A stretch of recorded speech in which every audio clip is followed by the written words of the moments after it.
At his wife's funeral, a CEO notices twin boys sobbing by the grave. When he approaches, they say their mother told them he was their father. Before we continue, don't forget to subscribe to the channel, like the video, and comment where in the world you're watching from. Let's go. The rain tapped gently against the towering marble angels that lined the entrance to Rosewood Cemetery. A gray sky stretched overhead, matching the somber mood of the handful of mourners scattered among the plots. Standing under a large black umbrella was Ethan Blackwood, a man whose tailored suit and polished shoes stood out against the muddy path leading to his late wife's grave. As the chief executive officer of a flourishing tech conglomerate, Ethan was accustomed to all manner of chaos and crises, but nothing in his decades of corporate maneuvers had prepared him for the heartbreak he now carried. He had lost Amelia, the only woman he had ever truly loved. And though it had been 2 weeks since her untimely passing, the heaviness in his chest refused to lift. He had come here this afternoon to say a final goodbye in private. The funeral service had concluded hours ago with employees, acquaintances, and even minor celebrities in attendance, but Ethan had chosen to remain behind, needing solitude. His driver waited at the entrance gates, discreet and silent as always. Normally, Ethan would have demanded efficiency from anyone in his employ, yet now he wanted nothing but quiet. Perhaps, he thought, some measure of peace might be found among the gravestones. He approached Amelia's resting place slowly. Every step felt more difficult, as if the grass itself were clinging to his feet, urging him to linger. He was only a few yards away when he noticed a pair of small, trembling figures kneeling at the side of the grave. At first, he thought perhaps they were the children of another family, but then he saw the fresh wreath of white roses placed at Amelia's tombstone. 2 boys, each with fiery red hair, were clutching one another, tears cutting paths down their freckled cheeks as they sobbed in hushed, broken voices. Ethan froze. Though the day was chilly and damp, his heart pounded with a sudden shock that had nothing to do with the drizzle. He had never seen these boys before, yet here they were, crying at Amelia's grave as though they had lost their own mother. He drew a careful breath, momentarily uncertain if he should speak. Then the taller of the 2 boys, perhaps 10 or 11, glanced over his shoulder. Their gazes locked. Something in the boy's expression shook Ethan's composure.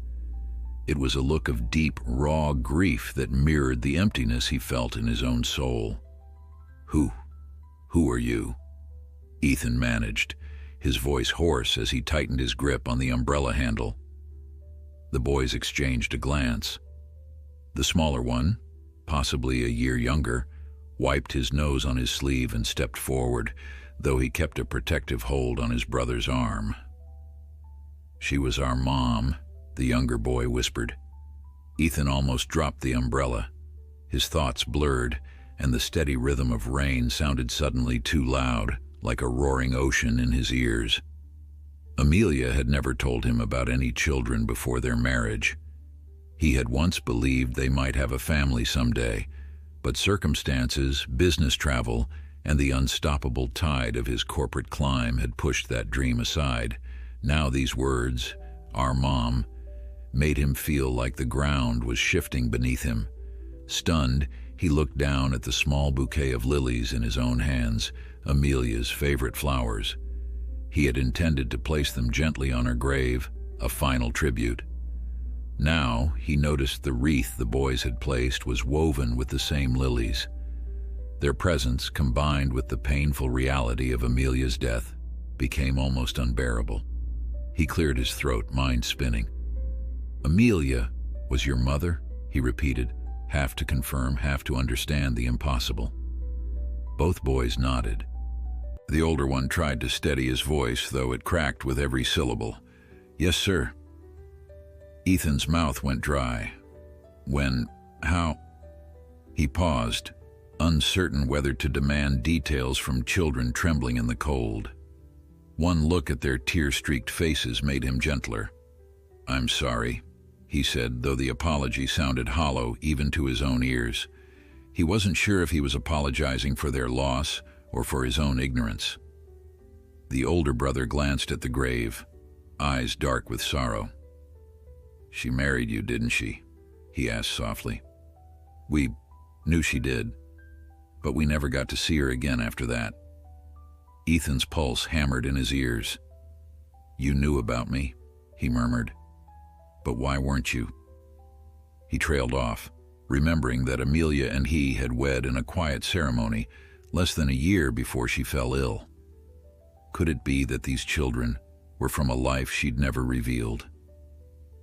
Thoughts swirled in a frantic loop. How could he not have known? Why would Amelia keep something so monumental hidden from him? "Mom said it was complicated," the younger boy added, trembling. "She said she'd come back for us. She never did." A new wave of tears overtook him. Ethan wanted to say something reassuring, but he was grappling with the enormity of their claim. Had Amelia left them behind? That didn't match the woman he had known. Warm, caring, fiercely loyal. The one who had insisted on funding charities for underprivileged schools and never missed a birthday of the families of his employees. Yet the sincerity in these boys' eyes couldn't be denied. They were telling the truth, or what they believed to be true. Without planning it, Ethan reached out a hand. "You're freezing," he said, noting that the older boy's jacket was too thin for the damp chill and the younger one wore sneakers soaked from the wet grass. "Why don't we get out of this weather? We can talk." His voice faltered. Talk about what? The question weighed heavily between them. But he couldn't simply leave them here. The older boy looked torn. He glanced at the younger one, who nodded, and slowly they inched closer to Ethan's side. There was a hesitation, though, an unspoken wariness. It occurred to Ethan that if Amelia had truly been their mother, they might see him as the man who had taken her away. He shivered at the tension in that possibility, unsure how to ease it. "I'm Ethan," he said quietly, guiding them toward the cemetery's exit. "Ethan Blackwood." The older boy muttered, "I'm Noah. He's Lucas." His voice was barely above the rain's patter. Ethan offered a smile he didn't feel, hoping to break the ice, but the boys were too overcome by grief to mirror his attempt. Together, they trudged along the path, the wet leaves crunching under their feet. Before they reached his waiting town car, Noah paused, tears glistening in his eyes. "Mr. Blackwood," he began, voice trembling, "are you going to send us away too?" The question pierced Ethan like a blade. He realized that to these boys, adults represented a revolving door of abandonment. He thought of Amelia's final weeks, how she'd grown silent and distant in those last days. She must have carried immeasurable guilt or fear. Otherwise, why hide two sons? Looking Noah in the eyes, Ethan shook his head firmly. "No," he said. "I won't." The car ride felt like a dream. The interior was warm, the windows fogged by the temperature difference, and the radio played a soft orchestral piece. Ethan asked a few gentle questions, but the boys gave hesitant, abbreviated answers. They mentioned that an older woman, a distant relative of Amelia's, had been caring for them in another state, but she became ill weeks ago. After that, they'd come here to find their mother, only to discover she was gone forever. With nowhere else to turn, they had found the funeral's location in an online announcement and slipped in unnoticed. Ethan's heart wrenched at the tragic impossibility of it all. The revelation that Amelia had lived with so much hidden sorrow made him question every late night he'd spent at the office, every conversation cut short by a business call. Could he have missed signs she was shielding a painful secret? Another wave of grief washed through him, combining anguish for Amelia with frustration that he hadn't known. He watched Noah and Lucas, noticing the faint similarities to Amelia in their expressions, the tilt of their heads, the curve of their smiles, even in sorrow. Those small reminders gave him an odd sense of closeness to her, as if her spirit lived on in them. but the heartbreak that they'd traveled alone to her grave left him with a suffocating remorse. He felt compelled to protect them in ways he hadn't protected her. A half hour later, they arrived at Ethan's penthouse. He escorted the boys upstairs, sensing their anxiety as they glanced at the pristine floors and modern decor. Amelia had helped design the space, choosing subdued colors and sleek lines. Now it seemed cold and unwelcoming to two children who had just lost the last anchor of their lives. Ethan quietly told his housekeeper to bring blankets and something warm to drink. She obeyed without question, though her eyes flickered with curiosity at the sight of the two damp boys trailing behind him. The suite felt cavernous as they settled into the living room, where floor-to-ceiling windows revealed the city lights flickering against the stormy sky. Lucas sipped hot chocolate slowly, as though it might vanish if he drank too quickly. Noah looked at the cityscape, arms wrapped around himself. "Is this where you lived with our mom?" he asked, voice trembling on that final word. Ethan nodded, unsure how to respond to a child who might rightfully blame him for not knowing about their existence. If Amelia's plan had been to retrieve them one day, she hadn't shared it. Or perhaps she'd always feared his reaction. He leaned forward, hands clasped. "I loved your mother deeply," he said at last, "and I had no idea she had two wonderful boys out there. I'm sorry for everything you've been through." Their eyes glistened again, but neither answered. Outside, the storm raged on. Ethan realized with finality that their conversation was only beginning. They needed answers about Amelia, and he needed to piece together a life he thought he understood. Something about their presence stirred in him a protective resolve. He couldn't undo the past, but perhaps he could shape the future for these children whom Amelia had left behind. Before going to next, please subscribe to our channel, like this video, and share with your friends who enjoy heartfelt stories. Ethan barely slept that night. Though the penthouse lights were dimmed and the hush of the city spread like a lullaby beyond the towering windows, his thoughts circled the same impossible question. How could Amelia have hidden two sons from him all this time? The notion clashed with everything he believed about her. She had been gentle, open-hearted, and incapable of cruelty. Yet a secret of this magnitude was no small omission. Noah and Lucas, curled up in the plush guest bedroom down the hall, were a living reminder of that hidden past. Around midnight, Ethan found himself standing at their door, listening to the faint sounds of their breathing. He caught a whisper in the darkness, perhaps Noah consoling Lucas, or both boys trying to find comfort in a world that kept changing. Ethan lingered only a moment. Without answers, he felt ill-equipped to offer them reassurance. He was a stranger to them, and maybe in some ways a stranger to Amelia as well. By dawn, Ethan was at the kitchen table, coffee in hand, phone buzzing with notifications.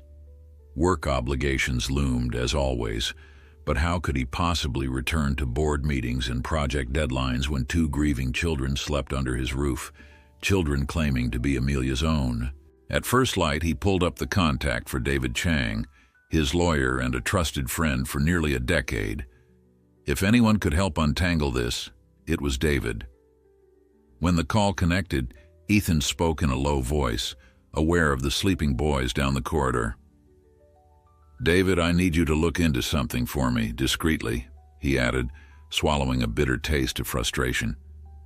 "Amelia may have had two children I never knew about. They're here now. I need to figure out how to proceed legally." David's stunned silence conveyed the magnitude of the revelation. Finally, he cleared his throat. "You're certain they're hers?" Ethan hesitated. "I'm not absolutely certain, no. But they showed up at her funeral, and they look so much like her." His voice quivered, recalling the shape of Amelia's eyes and how those same eyes now stared at him from Noah's solemn face. "Is there a will, or any mention of guardianship?" Ethan asked, trying to steady himself. "Anything that might shed light on this?" "I'll check," David said. "Let's be cautious. You should also prepare for the possibility they might not be hers, though from your tone that seems unlikely." Ethan hung up, mind spinning with questions. As he set the phone aside, he heard soft footsteps in the hallway. Lucas appeared, hair tousled, wearing a borrowed sweatshirt that hung past his fingertips. He gave Ethan a shy glance and murmured, "Morning." "Morning," Ethan replied gently. "How did you sleep?" Lucas shrugged, edging closer. "Better than outside," he mumbled, then rubbed his eyes. "Where's Noah?" Ethan tilted his head, listening for movement. "Still asleep, I think. Are you hungry?" A small nod was all the answer he needed. Ethan poured cereal into a bowl, warming milk on the stove rather than giving it cold, remembering how Amelia once mentioned that warm milk soothed her stomach on restless nights. He placed the bowl on the counter, and Lucas climbed onto a stool, eyes still puffy with fatigue. Ethan observed him for a moment. The boy's hair, vivid red, was tangled, and the sleeves of the sweatshirt almost entirely covered his hands as he lifted the spoon. Watching him stirred up a tangle of emotions that felt too big to process. Did Amelia see those same bright eyes each time she looked at him? Did she regret leaving them behind, or had circumstances forced her hand? A sudden pang of guilt made him want to apologize to Lucas, to say something that would ease the unspoken sorrow in the boy's gaze. But every phrase he considered felt inadequate. Finally, Noah emerged from the guest bedroom, hair equally ruffled, blinking at the morning light. He gave Ethan a guarded nod, then joined his brother at the counter. "How'd you both sleep?" Ethan asked again, uncertain how to bridge the gulf between them. Noah gave a polite shrug, but Lucas offered, "It's a nice bed, and it's quiet here." That last remark, quietly stated, carried a hint of relief. Ethan imagined the chaos they must have endured in recent weeks, drifting between relatives or sleeping in small rooms with no privacy, culminating in a desperate trip to find their mother's funeral. He wanted to ask 1,000 questions. Where had they lived? Who'd taken care of them? Why had Amelia never confided in him? But he didn't want to interrogate them like they were suspects. They were children, grieving and uncertain if they could trust him. Still, there was a pressing need for clarity, especially about their short-term future. Was Ethan expected to care for them indefinitely? Were there other relatives who might step forward? And how would the boys feel about living with a man who didn't even know of their existence until yesterday? Ethan cleared his throat. "I spoke to my lawyer this morning," he said, keeping his voice low and level. "We're trying to figure out paperwork." That sounded awkward, but it was honest. "I just want you both to be safe." Noah glanced at Lucas, then squared his shoulders. "We don't need paperwork," he muttered, tone defensive. "We just need somewhere to stay until—" He stopped, glancing at Lucas. The younger boy dipped his head, clearly not wanting to continue the thought. "Until what?" Ethan ventured gently. Noah closed his eyes. "We don't know," he admitted. "Mom always promised she'd come get us, that we'd be a family again. After she left with you—" He trailed off, biting his lower lip. "But she never came back. And now—" He inhaled sharply. "Now she's gone for good." The raw pain in those words cut through Ethan. "I'm sorry," he said again, feeling the inadequacy of repeating those same words. "I wish I'd known." Lucas sniffled, pushing the cereal bowl aside. "She said she had to marry you because—" The boy stopped short, lowering his gaze. "She said it was the only way she could take care of us. That your company, would help her earn enough money. But then, she sent us away. I don't understand." Ethan felt as though he'd been punched in the gut. Amelia had never asked for money from him. They'd had an understated wedding and he'd showered her with gifts, but she insisted on supporting several charities with whatever discretionary funds she received.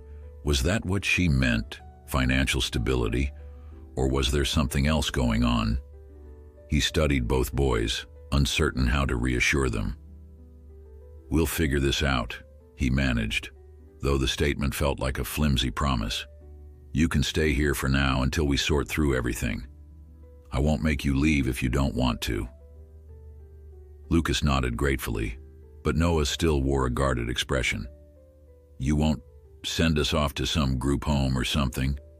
"No," Ethan answered immediately, startled by the desperation beneath Noah's question. "Of course not." A strained silence settled. Then the elevator chimed, and Ethan's housekeeper, Claire, emerged carrying a grocery bag. She greeted the boys kindly, set the bag on the counter, and asked if they needed anything. Lucas shook his head shyly, while Noah muttered a polite "thank you." Claire returned to her tasks, occasionally casting a concerned glance at the boys. Though she was discreet, Ethan knew she was piecing together her own guesses about what had transpired. Not long after, Ethan's phone buzzed. David's name flashed on the screen. Stepping away from the kitchen, he answered softly. "David?" "I've located Amelia's will," David said, sounding weary yet determined. "It's short. There's no direct mention of children, no instructions about guardianship. But there's a peculiar clause regarding a trust fund. It's in the name of future beneficiaries. Maybe it was for them, though she never specified. More puzzling, there's a separate letter, sealed, locked in a safe deposit box. I've arranged for it to be delivered to you. It might offer answers." Ethan felt a flicker of hope. Perhaps this letter would clarify Amelia's decision to hide Noah and Lucas. "How soon can I get it?" "Tomorrow, if all goes smoothly. We still need the bank's cooperation." David paused. "Are the children all right?" Ethan exhaled. "They're as well as can be expected. Keep me posted." Hanging up, he returned to the boys. They were quietly helping Claire unpack groceries, passing items back and forth. The scene was almost domestic. Two brothers performing a simple chore in a large kitchen that reflected a life they'd never known. Despite the tension, something about the sight tugged at Ethan's heart. It felt like they were all tiptoeing around a question nobody knew how to ask. What happens now? Later in the afternoon, Ethan decided a break from the stifling penthouse might ease the anxious mood. He suggested they visit a nearby bookstore and cafe, a place Amelia once mentioned she loved. The boys exchanged glances before nodding. Outside, the sun had broken through the clouds, drying up the previous day's rain. The sidewalks bustled with people, and the chatter of midday traffic provided a steady soundtrack. Noah walked a step behind, eyes darting at the towering buildings and glitzy storefronts, while Lucas kept close to Ethan's side. At the bookstore, Lucas wandered into the children's section, trailing his fingertips across colorful covers. Noah drifted to a small reading nook, scanning titles with a wary curiosity. Ethan observed them from a slight distance, letting them discover the place on their own terms. He half expected them to ask for permission to buy something, but they remained quiet. Eventually, he selected a few books, fiction for Lucas, something historical for Noah, then gently offered them. "If you like, these are yours." Both boys looked uncertain, as though the concept of receiving a gift so casually was foreign. Noah shrugged but took the offered book, while Lucas whispered a soft, "Thank you." They settled at the bookstore's adjoining cafe, where Ethan ordered hot chocolate for them and coffee for himself. The plush armchairs beside the window created a cozy alcove. As the boys sipped their drinks, Ethan ventured a delicate question. "Did Amelia, your mom, tell you anything about me besides that we married?" Lucas looked to Noah, deferring to his older brother to explain. Noah set his hot chocolate down with care. "She said you were kind," he answered, voice tight. "That you treated her well. She never called you cruel or anything. She just said it was impossible." He glanced at the passing cars outside as though the memory was too raw. "I guess she meant it was impossible to keep us all together." Ethan's throat constricted. "I wish she'd told me," he murmured. Lucas spoke up, eyes downcast. "She said she'd fix everything, but then she got sick, and every letter she wrote stopped coming. The aunt who was supposed to care for us, she said we should just forget about it, but we couldn't." His small voice quivered, and Ethan fought the urge to rest a comforting hand on his shoulder. He felt unsteady, as if one wrong move might break the fragile trust they were extending. Yet the idea that Amelia had written letters, trying to fix things, only confirmed his suspicion that she'd been caught in a situation beyond her control. They spent another hour there, reading quietly, the tension gradually easing. People around them browsed or chatted, unaware of the small drama unfolding among the plush chairs. For a moment, Ethan let himself imagine a simpler life, one where these children had been introduced to him from the start, and Amelia's bright smile had remained constant. But that life was no longer an option. He would have to craft something new out of the unfinished tapestry she'd left behind. By evening, the boys were yawning, and Ethan led them back to the penthouse. After a quick dinner, mostly takeout, which the boys devoured like they hadn't eaten a proper meal in days, they quietly drifted off to the guest room. He watched them disappear behind the door, an ache in his chest reminding him how vulnerable they truly were. Alone in the living room, Ethan stared at the city lights, his thoughts heavy with anticipation for the letter David would deliver. Whatever Amelia had written there might change everything. Tomorrow, he thought. Tomorrow he would know more. And until then, he would keep the promise he had made to Noah and Lucas. They were safe in his home, free from more heartache, at least for now. Before going to next, please subscribe to our channel, like this video, and share it with friends who enjoy heartfelt stories. Early the next morning, Ethan paced the length of his living room, waiting for David to arrive with the sealed letter. Every so often, he glanced at the closed door to the guest bedroom where Noah and Lucas still slept. The city outside was already bustling, but in the penthouse a hush lingered. Yesterday's revelations had weighed on them all. The boys had lost their mother, and Ethan had discovered that he'd never truly known the woman he'd married. If the sealed message contained Amelia's final explanation, it could either offer the children a path to healing or deepen their wounds.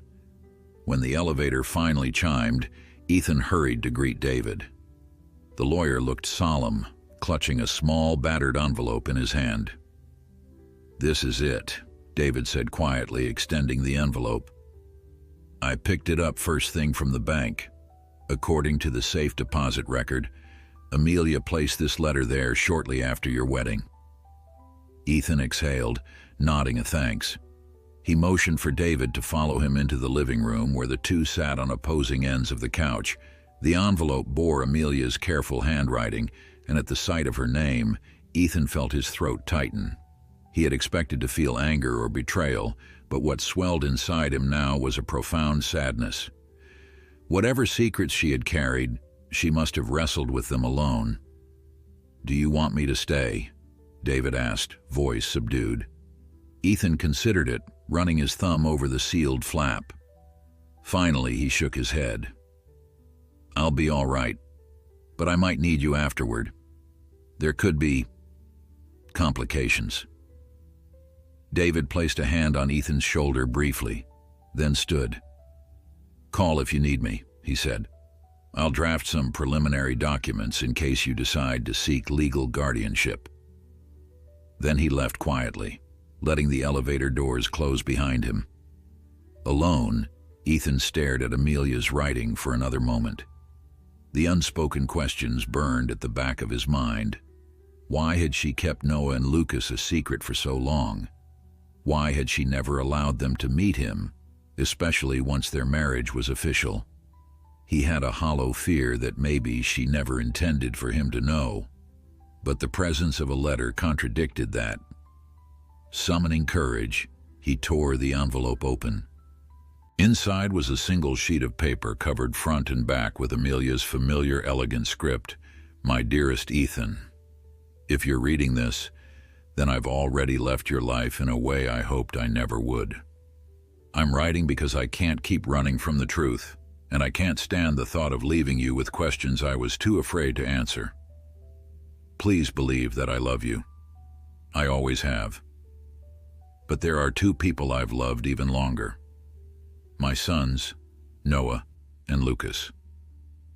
I never meant to deceive you. Years before we met, I was in a desperate situation. I had the boys young, and circumstances forced me to entrust them to distant relatives for a time. When I met you, I saw a future I never thought possible, a life filled with warmth, security, and hope. But I also saw the risk. If I told you about them too soon, would you feel betrayed that I hadn't shared everything from the start? Would you see me as using your wealth to solve my burdens? Fear ate at me. When we decided to marry, I promised myself I'd speak up once everything settled. But then the illness struck, faster than I could grasp. Each time I resolved to be honest, the doctors gave me news that made me recoil. I was terrified of burdening you with children you'd never known. More than that, I worried you'd resent me for hiding them.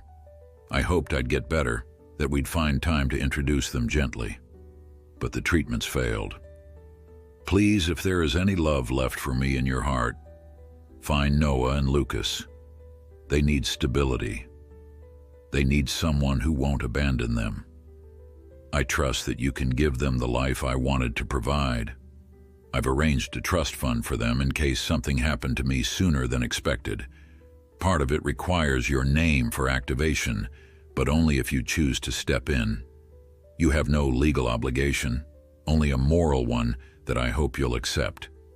Please forgive me for my cowardice. It wasn't that I didn't believe in your kindness, it was that I doubted my own courage to face your disappointment. Should the boys come to you, protect them. Let them know their mother loved them fiercely, even if I failed to show it properly. All my love. Amelia. Ethan's eyes blurred by the time he reached the end. The letter shook in his hands, and a trembling breath escaped him. So this was why she'd never spoken. She'd been cornered by her own guilt and by the whirlwind of her sudden illness. She'd never planned for it to end so abruptly, leaving him to discover the truth after her death. Now, having read her words, he couldn't be angry with her. He felt only sadness for the desperation that had robbed them both of honesty. She had wanted to protect him, protect the boys, and in doing so, she'd trapped herself in silence. He set the letter down gently, aware that his decision, from this point on, would shape the futures of two innocent kids. Amelia's words were a plea. She was entrusting him to become something he'd never expected to be, a father figure to the children she'd loved, but never allowed him to meet. Just then, Lucas poked his head around the corner. His wide eyes locked on Ethan, noticing the tears. Uncertain, he stepped forward. "Are you okay?" he asked, voice tentative. He wore the same oversized sweatshirt as before, his hair still a wild tangle of red that reminded Ethan of autumn leaves. Ethan forced a nod. "I'm fine," he managed, hastily wiping his cheeks. He offered a small, unsteady smile. "I was just reading something your mother left behind." Lucas hesitated, and a shadow of apprehension crossed his features, but then he asked, "Did she say anything about us?" Rising slowly, Ethan picked up the letter. "She did," he answered, motioning for the boy to join him on the couch. "Your mom wrote this before she passed. She talked about how much she loved you and Noah, and she wanted me to take care of you both if I was willing." A flicker of relief and grief seemed to merge on Lucas's face. He pressed his lips together, not quite trusting himself to speak. At that moment, footsteps announced Noah's arrival. The older boy stopped by the doorway, observing them with wary curiosity. Ethan gestured him over. "I have a letter from your mom," he explained. "Would you both like to hear it?" Noah's posture stiffened, but after a hesitant pause, he stepped closer, sinking into the armchair across from Ethan.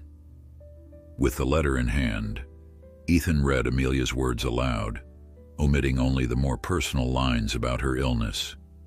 He wanted the boys to understand that Amelia had intended to unite them eventually, that she regretted the secrecy. As he spoke, both boys absorbed every syllable, their eyes brimming with tears. Noah's composure cracked first, a tear sliding down his cheek. Lucas clutched the pillow on the couch, trying to keep himself together. Ethan set the letter aside when he finished. A weighted silence fell over them. Outside, traffic honked and bustled, but the penthouse might as well have been in a different universe. Finally, Noah let out a shaky breath. She really wanted us to be a family." His voice wavered. "Then why didn't she just—" He stopped, knuckles white where he gripped the chair arms. "She left us." Ethan's heart twisted at the raw pain in that accusation.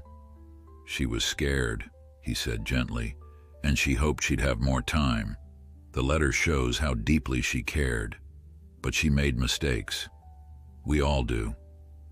Lucas wiped his face, eyes reddened. "What now?" he whispered.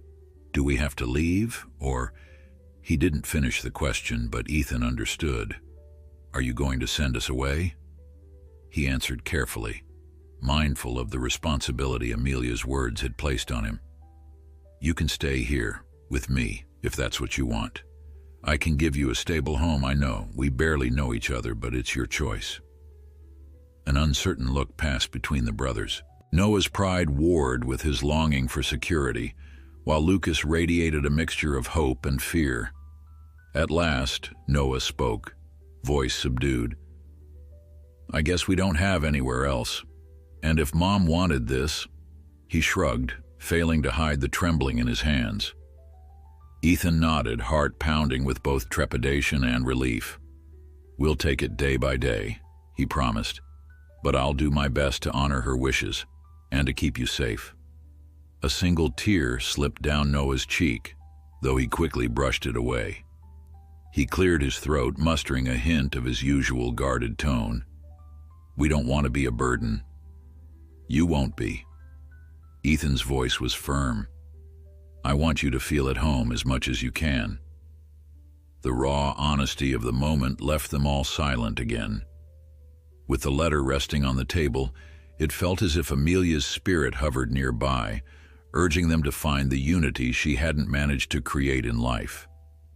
Outside, the mid-morning sunlight glowed against the penthouse windows, illuminating the living room's sleek lines and modern art.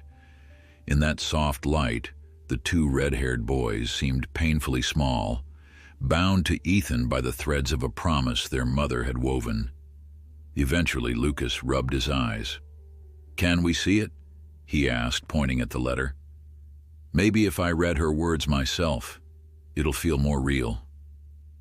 Ethan handed it over gently, watching as Lucas and Noah leaned in, scanning the lines.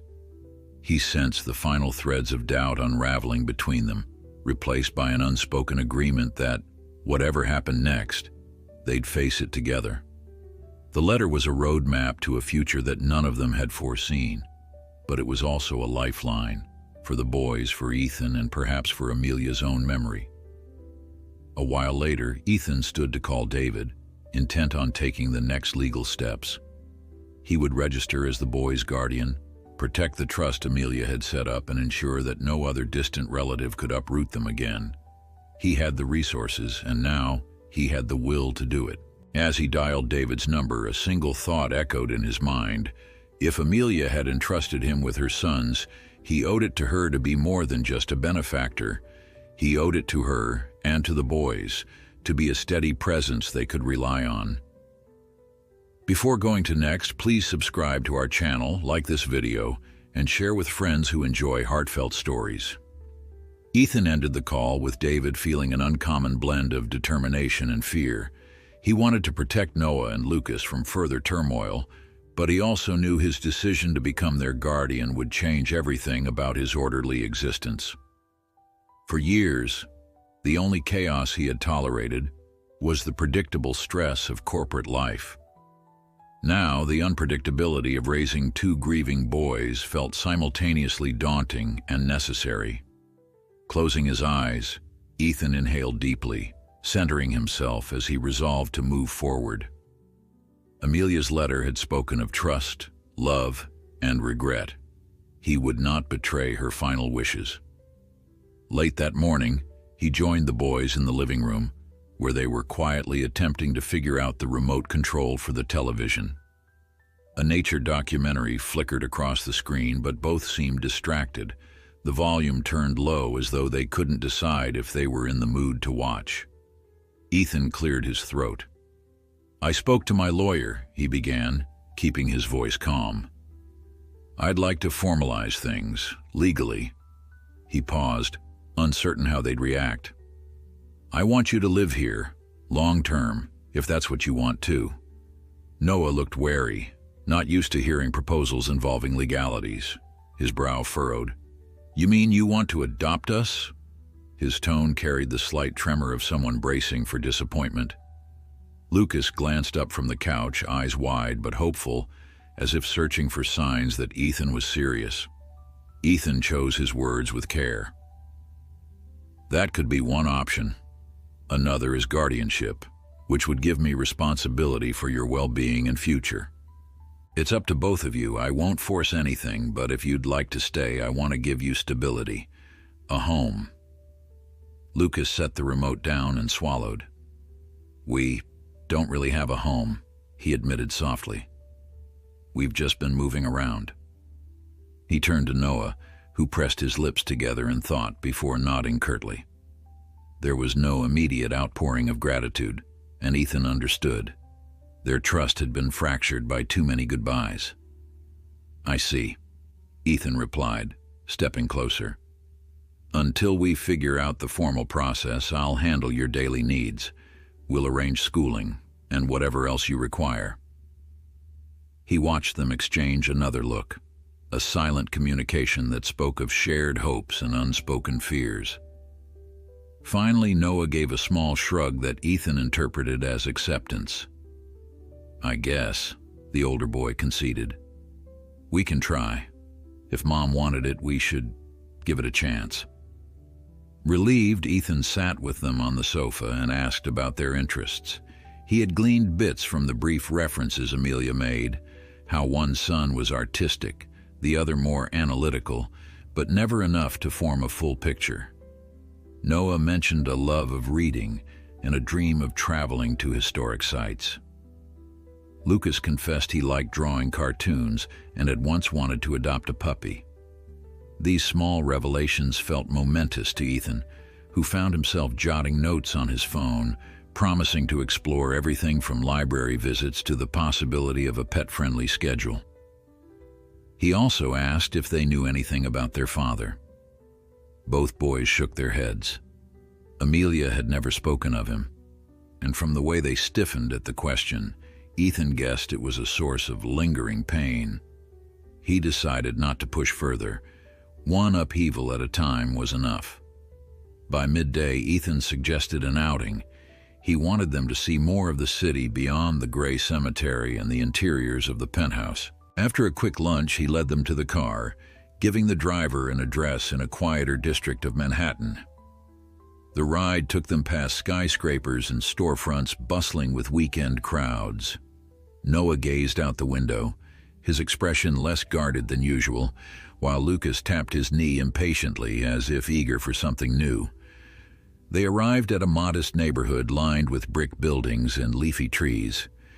It was nowhere near as opulent as Ethan's usual haunts, but that was the point.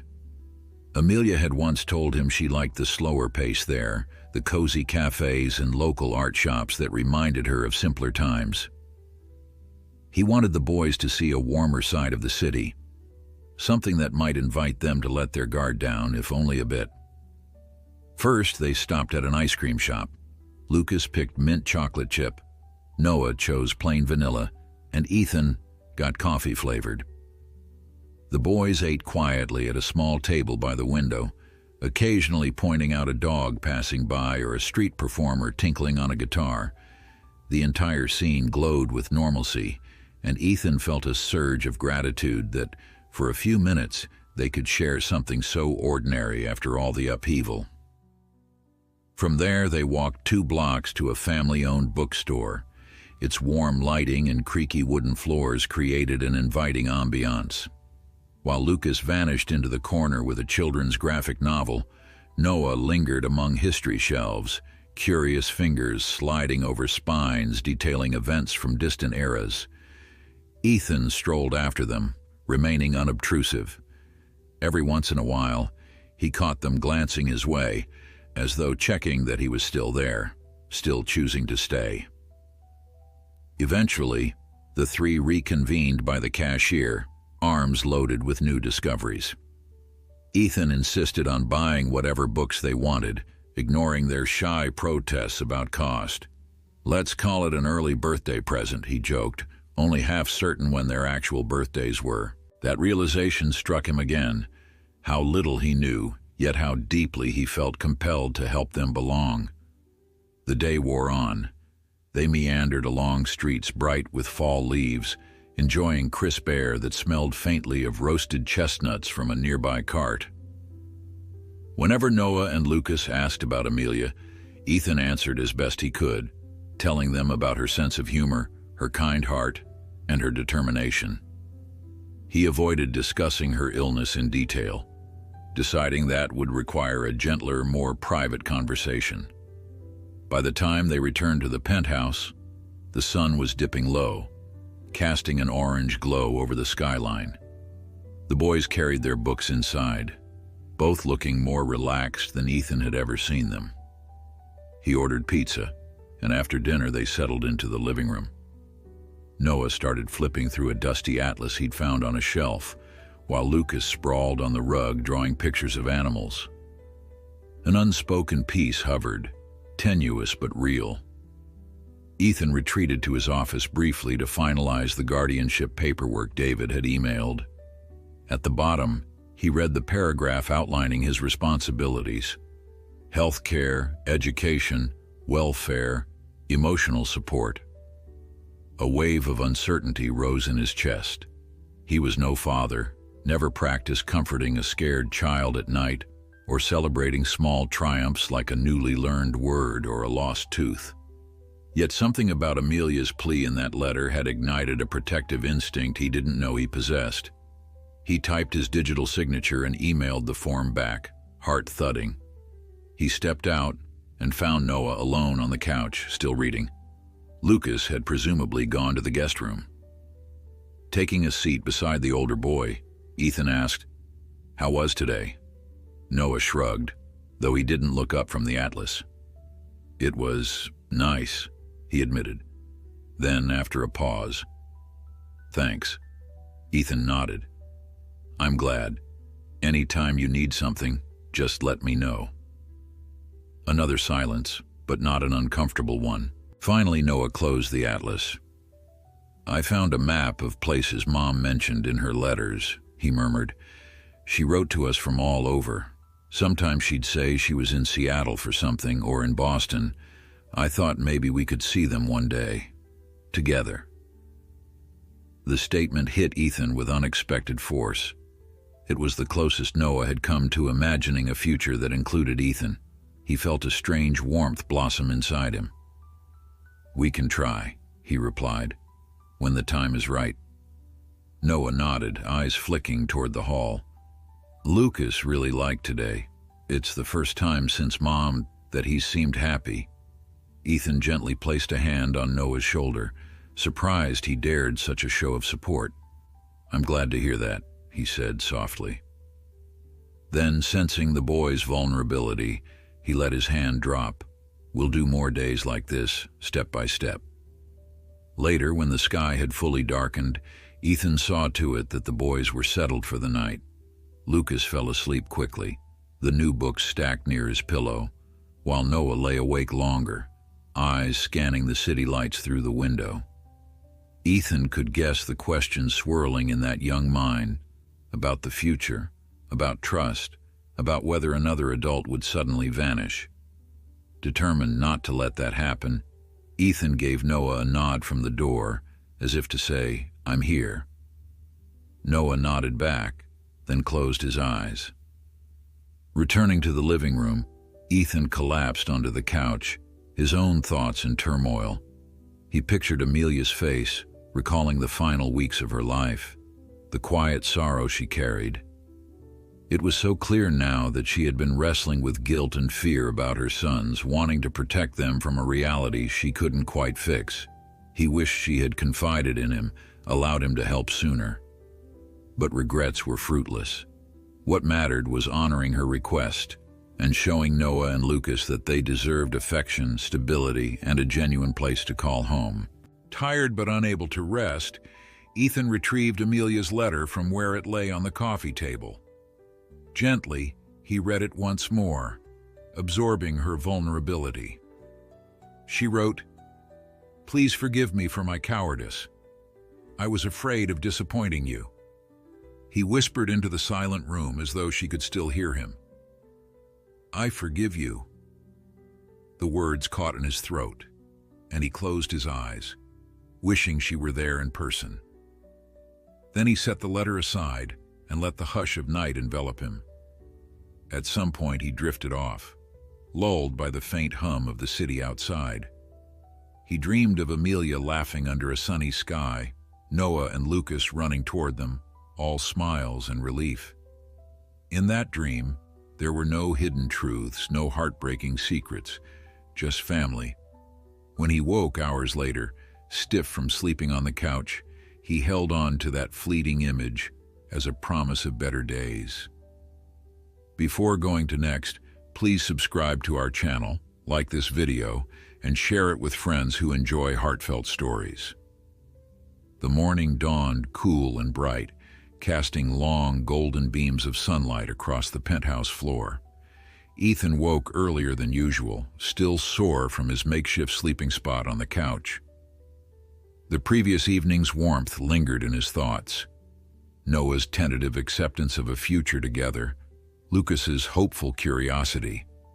Even though he faced another day of unknowns, Ethan felt more resolved than ever. Amelia's letter remained safely tucked away in his desk drawer, yet the words were etched into his memory. Before, his life had felt like a meticulously ordered puzzle. Now, 2 young boys had become his first priority. Ethan moved quietly to the kitchen, finding Claire already bustling about. The housekeeper offered him a knowing smile, as though she sensed he was slowly embracing these uncharted waters. After brewing a pot of coffee, she opened the fridge to start breakfast. Ethan briefly considered letting the boys sleep in, but decided to rouse them gently. If they were going to settle here, establishing a routine might help. Yesterday had been a whirlwind, visiting bookstores, sharing ice cream, talking about guardianship. It was time to show Noah and Lucas that this wasn't a temporary detour, but a real home. He tapped lightly on the guest bedroom door. A muffled grunt sounded, followed by rustling blankets. Noah opened the door a crack, hair sticking up in every direction. Behind him, Lucas was still sprawled under the covers. "Morning," Ethan said softly. "Claire's making breakfast. Pancakes, I think." Noah rubbed his eyes and nodded, stepping aside as Ethan poked his head in. The dark curtains made the room feel small, so Ethan flipped on a bedside lamp. "Sleep okay?" he asked. Noah shrugged, glancing toward his brother. "Yeah, it's weird though, waking up here. It doesn't feel real yet." Ethan understood that sentiment all too well. "I get it," he replied, stepping back to give them space. "But sometimes life changes overnight. Take your time getting used to things." A few minutes later, Noah and Lucas emerged, dressed in the clothes Ethan had purchased. They still looked overwhelmed, but less wary than before. Claire ushered them to the table, setting plates of pancakes, bacon, and scrambled eggs in front of them. The boys ate hungrily, trading small smiles as they drizzled syrup. Observing their quiet gratitude, Ethan felt a flicker of hope that maybe, day by day, they'd heal. After breakfast, Ethan led them into his office. A computer monitor rested beside neat stacks of files and a brass pen holder. He seated the boys on a small leather couch near the window where they could see the city skyline. Clearing his throat, he explained, "There's something else we need to figure out. School. It's the middle of the semester, but we can't leave you without an education."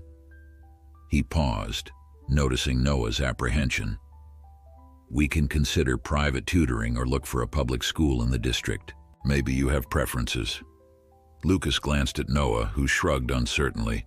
Noah shifted on the couch. "We've been to different schools. Sometimes we'd stay for a few months, then move again. Mom homeschooled us for a while, but then she had to travel." His voice trailed off, the memory raw. Lucas spoke next, fidgeting with a loose thread on his jacket. "I like the idea of tutoring, but maybe we can try regular school too. I want to make friends." His shy smile reflected a longing for normalcy. Ethan nodded, relieved that they were willing to discuss possibilities. "We'll explore both options, whatever makes you comfortable and helps you learn best." Still, an undercurrent of unease simmered inside Ethan. The more he learned about their past, the clearer it became that stability had eluded them for years. Amelia had left them in uncertain circumstances, traveling often, perhaps in search of financial security. Yet nothing he did now could erase the ache of those lost months. He only hoped that showing consistency, offering them real choices, would gradually rebuild their sense of trust. Before concluding their discussion, he mentioned that David was also looking into after-school programs. Noah perked up, curiosity sparked by the mention of extracurricular activities. Lucas kept quiet, but listened intently. As the morning slid toward noon, Ethan suggested they tour a nearby public middle school he'd researched overnight. Initially, Noah looked hesitant, but with a few gentle prods, both brothers agreed to see it. Claire accompanied them, sitting up front beside the driver, while the boys remained in the back with Ethan. The ride was short, weaving through light traffic to a modern, well-kept building. Students ambled in the courtyard on their lunch break. Ethan parked near the entrance, heart fluttering at the prospect of stepping into this parental role so suddenly. But for Noah and Lucas, he'd do it. A staff member greeted them inside, smiling politely. She introduced herself as Ms. Flores, a guidance counselor, and led them on a brief tour. The hallways bustled with chatter and clattering lockers, the scent of cafeteria food wafting around every corner. Lucas eyed the colorful posters advertising art club and music lessons, while Noah peered into a science lab where students hunched over microscopes. Ms. Flores explained academic tracks, teachers' credentials, and extracurricular opportunities. Through it all, Ethan noticed the boys edging closer, as if uncertain whether this bustling environment could become their everyday world. But slowly, interest replaced doubt. Back in Ms. Flores' office, she mentioned the paperwork needed for enrollment. Ethan felt a pang, recalling that he didn't have all the boys' official documents, birth certificates, past transcripts, but David had assured him that guardianship proceedings would expedite matters. Ms. Flores, sensing the delicate nature of their situation, smiled kindly. "We'll work with you. We just want to make sure Noah and Lucas have the support they need." Her warmth caught Ethan off guard, and for a moment he imagined how different things might have been if Amelia had found a place like this sooner. Perhaps so much heartbreak could have been spared. Following the tour, they returned to the penthouse. Lucas spoke animatedly about the art program, and Noah quietly admitted he found the science classes intriguing. Over bowls of leftover pasta for lunch, Ethan promised they could decide together if public school felt right. If not, they could explore private tutoring. It was a relief to see them opening up, however, tentatively. He decided to set aside his workload for the rest of the afternoon, devoting his time to helping them feel comfortable in their new environment. Though he was far from certain he'd be a good father figure, he was determined to try. In the late afternoon, they gathered in the living room. Ethan pulled out a battered board game he'd located in a storage closet, a relic from his college years. Dusting it off, he explained the rules, making a few jokes at his own expense about how rusty he was at family fun. Lucas grinned tentatively, settling cross-legged on the floor, while Noah reviewed the instructions with an air of serious concentration. Soon, the three were placing colored tokens on the board, rolling dice, and exchanging teasing remarks whenever someone lagged behind. Laughter drifted through the penthouse, echoing off the tall windows. The game stretched on past dinner, broken only by a break to order takeout. By the time they wrapped up, Lucas had won, and Noah bore it with mock indignation, insisting on a rematch. Ethan felt a rare sense of belonging, the corners of his mouth sore from smiling. He realized that, despite the sorrow underlying their circumstances, moments of genuine happiness were possible. As he tucked the boys into bed later, he promised they'd look into school enrollment and keep exploring the city. Though uncertainty loomed, he couldn't deny that a spark of hope had taken root. Before going to next, please subscribe to our channel, like this video, and share it with friends who enjoy heartfelt stories. Ethan awoke the following day with a kind of cautious optimism. He still wrestled with the magnitude of caring for two boys who had stumbled into his life under tragic circumstances, but there was an undeniable sense of purpose driving him forward. Amelia's letter, now locked in his desk drawer, felt like both a promise and a tether to the family she had wanted to create. He replayed her words in his mind, particularly the lines about protecting Noah and Lucas. That vow had woven itself into his every decision. After a quick shower, he discovered the boys already awake, seated at the kitchen island with bowls of cereal. Claire stood nearby, flipping through a recipe book. Noah offered a tentative greeting while Lucas mumbled a drowsy morning, eyes still puffy with sleep. The everyday scene, two kids eating breakfast in pajamas, would have been utterly unremarkable in most households. Yet to Ethan, it signified something new, a life no spreadsheet or quarterly projection could have prepared him for. Over mugs of hot chocolate, they chatted about the day's plan. The school had offered to expedite enrollment, pending some additional documents. "We'll need to meet with Ms. Flores again," Ethan explained, studying their reactions. "She has the forms, and I'll sign wherever needed." Noah fiddled with his spoon, a mix of apprehension and curiosity evident in his gaze.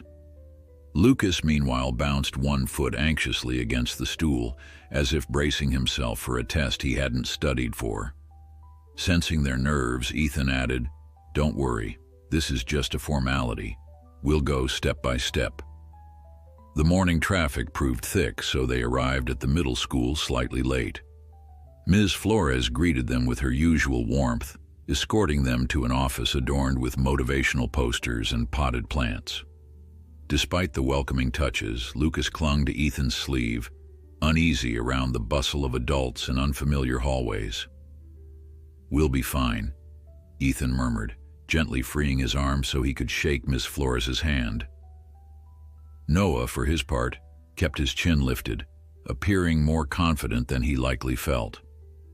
As Ethan signed the necessary paperwork, Ms. Flores gave the brothers a brief orientation schedule for the following week: classroom introductions, placement assessments, and a chance to explore extracurricular clubs. She glanced at Ethan. "I think it's important they ease in gradually. A brand new environment can be stressful, but we'll do everything we can to help them adjust." He smiled gratefully, realizing how desperately they all needed allies. Amelia might not have been able to finish what she started, but at least she'd led him to people who cared. Afterward, Noah and Lucas walked quietly beside Ethan through the school's corridors. The tiled floors seemed to echo their footsteps in an intimidating rhythm. The day's classes had already begun, so the halls were relatively empty. Each passing door offered a glimpse of bustling rooms, teachers lecturing, students scribbling notes, and the faint hum of adolescent chatter drifting into the hallway. Even so, the boys stared through the door windows with fascination, perhaps imagining what it would be like to belong here. Outside, the sun shone brightly, making the crisp air feel almost invigorating. Ethan suggested they take a detour to a nearby park before heading home. He sensed the boys were too tense for more administrative errands, and truthfully, he could use a breather himself. They strolled past benches and a small fountain, every now and then pausing to watch joggers loop around the central path or children chasing one another. Noah sat on a bench, flipping through the orientation papers Ms. Flores had handed him. Lucas lagged behind, eyes following a woman walking a fluffy golden retriever on a leash. Ethan settled beside Noah. "How are you feeling?" he asked softly. Noah took a moment to respond, fiddling with the edge of the papers. "It's weird. We've never stayed in one place long enough to worry about things like orientation or permanent classes." He offered a half shrug. "But maybe this time will be different." Ethan heard the unspoken question. "Will you vanish like all the others?" He placed a hand on Noah's shoulder. "I promise I'm not going anywhere." Noah nodded, still cautious but visibly relieved. Meanwhile, Lucas inched closer to the dog, his face lighting up as the golden retriever wagged its tail. The owner kindly let him pet the dog, and Lucas giggled when it tried to lick his hand. Seeing that unguarded joy filled Ethan with hope. Lucas rarely displayed such open delight. Moments like these, however fleeting, reminded him that beneath their grief, these boys were capable of happiness. Perhaps with consistency and patience, they could learn to trust again. Back at the penthouse, the atmosphere felt cozier than it had before. Noah and Lucas disappeared into their room to read the school's guidelines, while Ethan answered a few urgent work emails in his office. Life outside these walls continued. Shareholders, board members, and high-stakes projects demanded attention, but he found himself oddly uninterested in the usual corporate pull. Even the ping of incoming messages seemed less pressing compared to the challenge of nurturing two fragile souls. He was midway through drafting a response to a colleague when his phone rang. Glancing at the screen, he recognized the number as belonging to David. "Everything all right?" Ethan asked, hoping no complicated legal snags had arisen. David cleared his throat. "Yes and no. Your guardianship petition is in progress, but we've encountered a potential issue. I received a call from someone claiming to be a maternal aunt. She insisted she has a right to the boys, said she was Amelia's closest living relative." Ethan's stomach lurched. "Aunt?" The boys mentioned an aunt before, but they implied she was gone or couldn't care for them anymore. David sighed. "She's apparently recovered from whatever illness forced her to step away. Now she's stating she can provide a home for them. Legally, we'll need to address her claim." A surge of protectiveness clenched Ethan's chest. "They're with me now," he said firmly. "And from what the boys told me, she wasn't exactly stable." "I understand," David said, tone sympathetic. "But we can't just dismiss her. If she files for custody, we'll have to show that your guardianship is in the children's best interest. That's usually straightforward if the kids express a desire to remain with you, but expect a fight if she's determined." After hanging up, Ethan remained at his desk, heart pounding. He tried to picture this aunt, someone who had been entrusted with Noah and Lucas but ultimately let them slip away. Why would she reappear now? Did she genuinely care? Or was she acting out of guilt or some personal agenda? The timing felt almost predatory, as if she'd learned that Ethan, a wealthy CEO, intended to assume guardianship. His fingers clenched, anxious about the potential upheaval. He gathered himself and walked to the boys' room. They were both on the floor, leafing through orientation pamphlets. Lucas looked up. "Hey," he said, sounding more at ease than ever. Noah glanced over, noticing the tension in Ethan's expression. "What's wrong?" he asked, instantly guarded. Ethan hesitated, deciding honesty was better than secrecy. "I got a call from David, my lawyer. Your aunt might be trying to get custody. She claims she can take care of you now." Both boys visibly tensed. Lucas's gaze dropped to his lap, while Noah's jaw tightened. "She sent us away," Noah muttered. "We stayed with her for a bit, but when Mom got really sick, she said we were too much of a burden. She left us with someone else. Then we were on our own." Lucas swallowed hard, blinking rapidly as though fighting tears. "Why would she want us now?" A look of betrayal crossed his face. "We thought she didn't care." Ethan exhaled, crouching down so he was at eye level with them.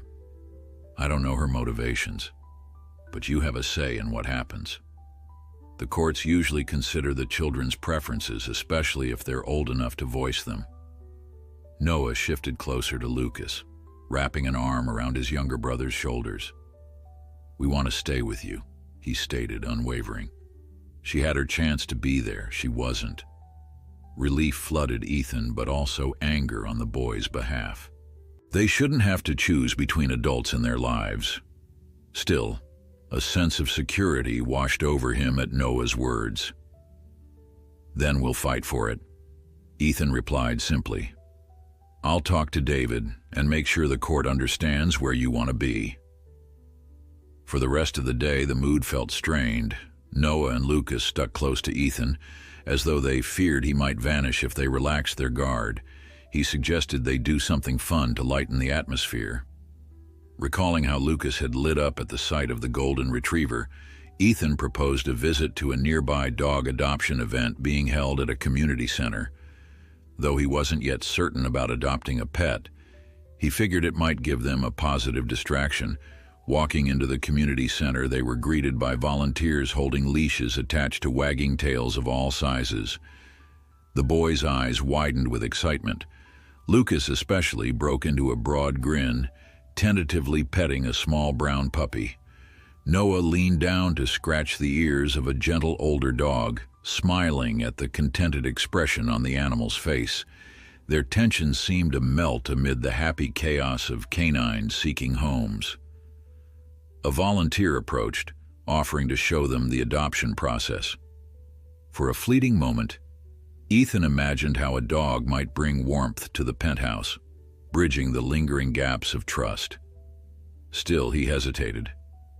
Between legal battles, guardianship proceedings, and the boys adjusting to school, adopting a pet might be premature. He gently explained this to Lucas, who tried to hide his disappointment behind a soft nod. To ease the sting, Ethan promised they could return to visit the dogs once the dust settled. "We can volunteer," he suggested. "Walk the dogs on weekends. How does that sound?" Though not as thrilling as taking one home, the prospect seemed to brighten Lucas's mood a bit. That evening, as they settled into their routine of dinner and conversation, the looming threat of the aunt lingered. Ethan could see it in the way Noah's eyes darted nervously whenever the phone rang. He recognized it too in the subdued quietness that replaced Lucas's usual questions. Even the takeout food, typically devoured with youthful appetite, went half-finished. They were afraid, plain and simple, scared that another grown-up might uproot them without warning. Before bedtime, Ethan gathered them in the living room to talk openly. "We're family now," he said, kneeling so they weren't forced to crane their necks. "I'm not your biological father, but I care about you. I want to keep you here safe. If your aunt tries to challenge it, we'll respond through the courts. No matter what happens, you won't be alone in this process."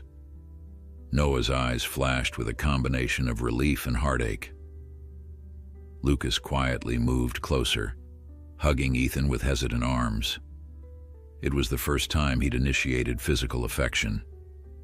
Ethan returned the embrace, struck by how small Lucas felt in his hold. In that moment, he vowed he'd do whatever necessary to protect them, even if it meant confronting a hostile relative. The very idea of losing these boys, of failing Amelia's last request, rattled him to the core. But in his heart, he believed that love, backed by unwavering resolve, could withstand any legal battle. He only hoped the courts would hear their voices and honor the sanctuary they had found in one another. Before going to next, please subscribe to our channel, like this video, and share it with friends who enjoy heartfelt stories. The crisp morning sunlight shone through the penthouse windows, casting long shadows across the living room rug where Noah and Lucas huddled over a half-finished puzzle. Ethan watched them from the kitchen, sipping his coffee with a mixture of pride and worry. Despite the calm routine they had built over the past week, the aunt's looming custody claim weighed heavily on them all. David had emailed him late the previous night, confirming that Margaret Holcomb had filed initial paperwork.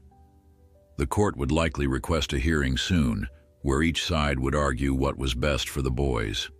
Ethan's corporate experience had never prepared him for a fight like this, but every time he looked at Noah's quiet resolve or Lucas's blossoming smiles, he remembered exactly why he couldn't back down. His phone buzzed on the counter, displaying an unknown number. When he answered, a clipped yet polite voice spoke. "Mr. Blackwood, this is Carol Stafford representing Ms. Holcomb. My client wishes to arrange a meeting to discuss Noah and Lucas's placement. She hopes to avoid courtroom conflict." Ethan's chest tightened. "I'm open to speaking, but the children's well-being isn't negotiable," he stated. Ms. Stafford agreed to call back with details, then hung up. Ethan found the boys eyeing him warily as he returned. "It was your aunt's lawyer," he told them. "They want a meeting." Lucas's face fell and Noah bristled. "What if she tries to take us again?" Ethan forced a reassuring tone. "We'll handle it. You have a choice in this." After breakfast, the three headed to the middle school to finalize enrollment. Ms. Flores greeted them warmly, handing the boys schedules and explaining they'd begin classes next week. As they left, Noah admitted he felt nervous, but also excited.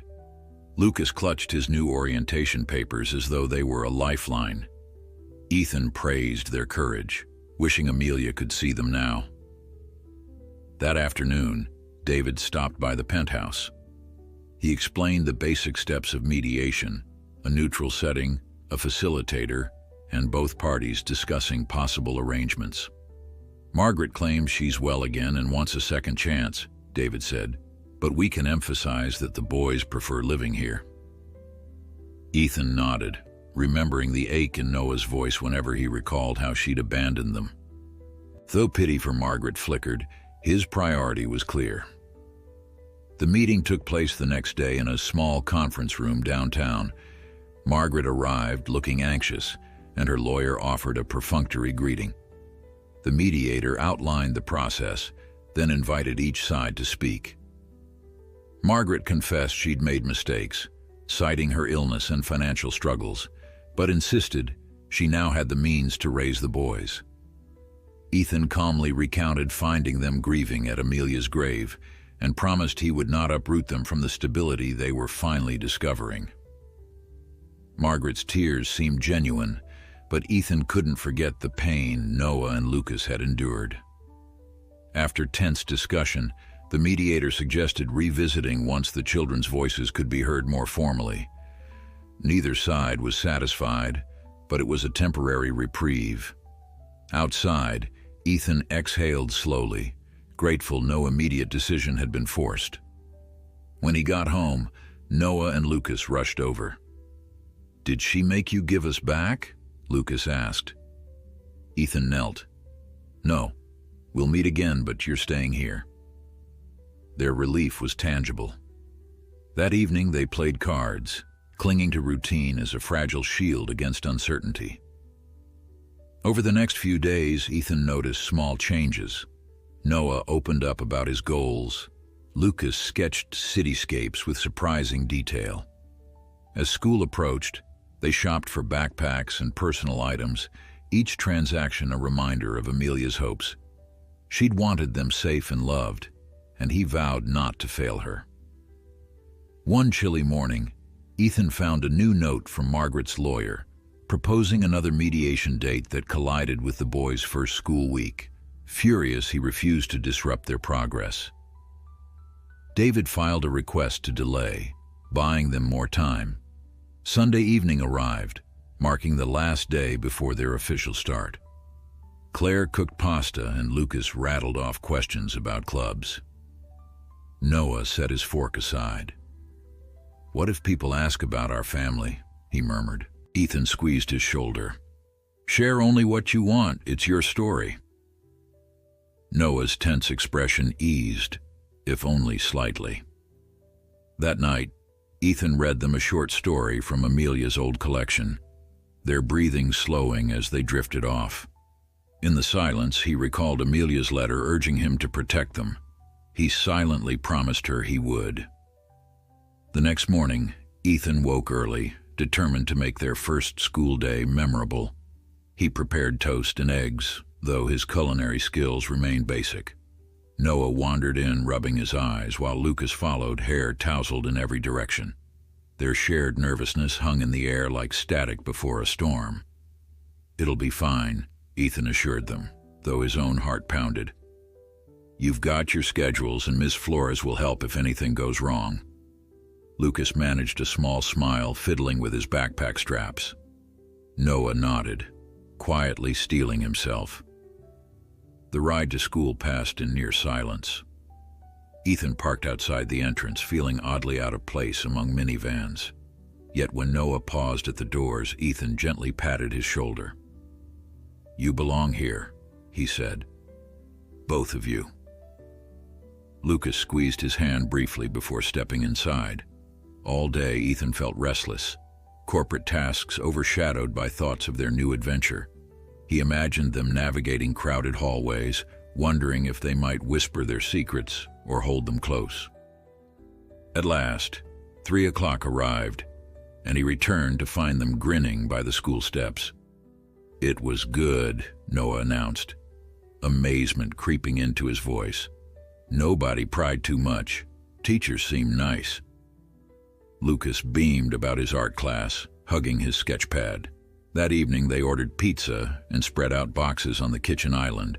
Lucas described drawing a fantasy castle, while Noah recounted a lively history debate he'd witnessed. Their words flowed with a buoyant energy, free of the fear that had once plagued them. Ethan pictured Amelia, smiling at how far they had come. Later, as they prepared for bed, Noah found Ethan alone. His gaze flicked to the papers on the desk. "You're still fighting for us, right?" he asked. Ethan nodded. "Always," he murmured. "We'll face whatever comes next." Before going to next, please subscribe to our channel, like this video, and share. By the time the sun rose on the second Monday of the boys' school year, Ethan felt as if a fragile peace had settled over their lives. Fragile because beneath the gentle routine lurked the threat of Margaret's custody challenge. But for now, Noah and Lucas were making progress, waking with mild complaints about early mornings, yet showing a spark of enthusiasm for their classes. That morning, Ethan found both brothers in the kitchen rummaging for quick breakfast options. Claire had left a plate of bagels and Lucas scooped one up, slathering it with cream cheese. He yawned mid-bite, then mumbled about staying up late to finish an art project. Noah eyed him with mild disapproval. "We have a bedtime, remember?" he teased, though a small smile curved his lips. Ethan intervened before sibling banter escalated. "I'm proud of you both," he said, "but try to pace yourselves. No need to burn out in the second week." Noah shrugged, replying that he was determined to keep his grades up, and Ethan nodded, recalling that the boy had already been reading chapters ahead in his textbooks. It amazed him how these children, once wary and withdrawn, now seized opportunities to explore their own potential. The drive to school went smoothly. The city streets were alive with honking taxis, drowsy commuters and clusters of uniformed students trudging to bus stops. Noah and Lucas seemed more at ease now, discussing which clubs they might join. Lucas mentioned a school newsletter that needed cartoonists, while Noah admitted a tentative interest in the debate club. A thread of excitement wove through their conversation. Ethan couldn't resist a surge of pride. They were starting to build their own identities, a step Amelia would have cherished seeing. Ethan dropped them off at the front gate, promising he'd be on time for pickup, then navigated to the office for a morning meeting. He still had a corporate empire to run, after all. Despite his role as CEO, he found it harder each day to immerse himself fully in business matters. Before, work had been his refuge, a fortress of logic and numbers. Now he was discovering a different form of commitment, one that revolved around homework discussions and meditations on what a life with children looked like. Nevertheless, he managed to focus long enough to finalize a key contract with a partner company, ensuring that his business obligations remained secure. Around lunchtime, David's name appeared on his phone screen. Ethan's stomach gave a jolt of dread, and he excused himself from a conversation with a colleague to answer. "Any updates?" he asked, stepping into a quiet corridor. David's voice was steady. Margaret's lawyer reached out. They're pushing for an expedited hearing, claiming the boys should be returned to their only blood relative. They're accusing you of deliberately alienating the children and cutting off her contact. Ethan scowled at the audacity. That's ridiculous. She never even tried calling them personally. If anything, she abandoned them. David sighed. "I've prepared a rebuttal. We'll also have to demonstrate that the boys prefer to stay with you. If the judge deems them mature enough, he'll likely consider their viewpoint heavily. But you should brace for a hearing date in the next 2 weeks." Ethan paced the corridor, tension coiling in his muscles. "Fine," he said tersely. "Schedule it. I'm not afraid of a hearing. I just hate the stress it puts on Noah and Lucas." Hanging up, he leaned against the wall, exhaling to steady his nerves. Even with all his resources and legal counsel, he couldn't fully shield the boys from this impending battle. Determined to give them a normal afternoon, he resumed work, hastily finishing tasks before dashing out to pick them up. Outside the school, a crisp breeze rustled the leaves, hinting at the changing seasons. Noah and Lucas emerged with backpacks slung over their shoulders. They both looked tired but happy. "How was your day?" Ethan asked, opening the car door. Lucas bounced onto the seat, describing how he sketched a comic strip for the newsletter. Noah slid in more slowly, reporting that he'd signed up for the debate club's introduction session. They chatted on the ride home, voices animated and hopeful. Ethan allowed himself a fleeting dream. Maybe the courts would see the bright futures these boys had begun to carve out here and refuse Margaret's bid for custody. At home, they settled into their homework routines. Noah sprawled at the dining table, textbooks spread wide, while Lucas claimed a corner of the living room to work on art. Ethan hovered, offering to help if needed, but mostly leaving them to it. He found himself repeatedly glancing toward his phone, dreading another call from David. To distract himself, he scrolled through his schedule, noticing a corporate gala in 2 nights, a high-profile event he'd once considered essential. Now, he felt oddly reluctant. Still, the event was tied to one of his largest philanthropic initiatives, a charity dinner that often resulted in big donations. Amelia had been passionate about charity work too. He remembered her attending this same event the year before, radiant in a simple black dress, greeting his colleagues with kindness. Back then, he hadn't realized she bore the weight of unspoken secrets about her sons. Now she was gone, and those children were relying on him. The next day passed in a blur. School, homework, the occasional text from David about court preparations. Over dinner, Ethan mustered the courage to ask Noah and Lucas if they'd be willing to speak to the judge, if it came to that. The table fell silent. Lucas fiddled with his fork, while Noah stared at his water glass. "Yeah," Noah finally said, voice trembling slightly. "If it means we can stay." Lucas nodded, quieter but equally determined. Ethan sensed their fear, so he rose, walked around the table and rested a hand on each boy's shoulder. "I know it's not fair," he said softly. "You've been through so much already, but your opinions matter." The look they gave him, part gratitude, part sorrow, tightened his chest. On the evening of the gala, Ethan wrestled with whether to attend.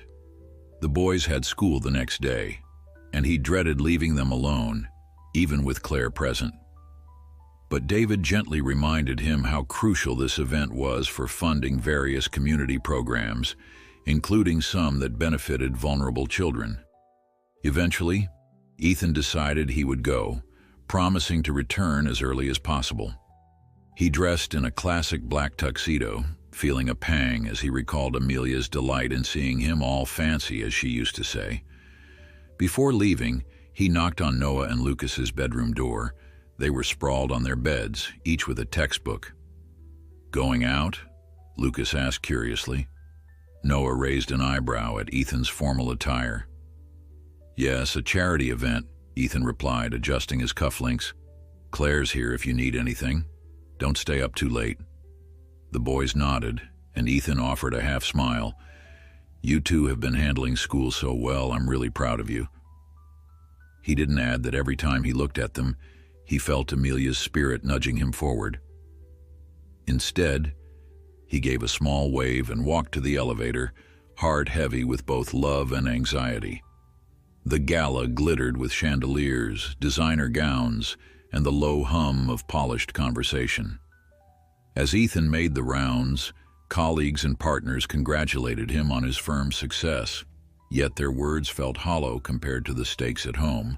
He missed the easy companionship Amelia once provided at such events, how she'd turn ordinary chatter into something genuine. He even found himself missing the occasional exasperated sigh when someone tried to corner her for gossip. Eventually, he slipped away to a quieter lounge, sipping water. The city lights stretched outside the wide windows, resembling a sea of illuminated promises. His phone buzzed. Seeing a text from Noah startled him. Noah rarely texted. The message read, "Hey, Lucas can't find his geometry book. Do you know where it is?" Ethan chuckled softly, grateful for the mundane question. He typed back, "Check the kitchen table. Might be under the mail stack." An immediate reply, "Found it. Thanks, how's the gala?" Staring at the text, Ethan could almost hear Noah's uncertain voice. He answered honestly, "Crowded loud, missing you guys, but raising money for good causes. I'll be home soon." A moment later, his phone pinged again. "We'll wait up just a bit." Sudden warmth flooded him, the notion that they wanted him around, that his presence mattered. He returned to the main hall, donated generously to the evening's charity auction, and quietly excused himself. A few eyebrows rose. People expected Ethan Blackwood to stay until the final toast, but he no longer felt compelled to play the part of the tireless CEO. He had a family now, even if pieced together by tragedy. Riding home in the car, he stared at the city passing by in rapid succession of lights and silhouettes. He couldn't ignore the pang of nerves over the impending hearing. Margaret might demand more visits or try to spin narratives about his suitability, but with each passing day, he recognized that love, real, day-to-day caring, was stronger than blood ties alone. The law might not always see it that way, but he had faith in the boys' voices and in the record of her neglect. When he stepped into the penthouse, he found the living room lights on low. Noah and Lucas were curled up on the couch in their pajamas, half asleep, books slipping from their laps. The sight arrested him, stirring a fierce protectiveness. Quietly, he set down his keys, knelt, and gently shook them awake. "You're back," Lucas mumbled, eyes fluttering open. Noah stretched and blinked, trying to feign alertness. "We wanted to make sure you got home okay," he said, sounding embarrassed. Ethan's heart clenched. "I appreciate that," he whispered. "Go get some rest now. School tomorrow." They shuffled to their bedroom, yawning and rubbing their eyes. Ethan watched them go, feeling the gap Amelia left behind, but also the bond forming among the three of them. Whatever Margaret or the courts threw his way, he vowed he wouldn't let these boys get hurt again.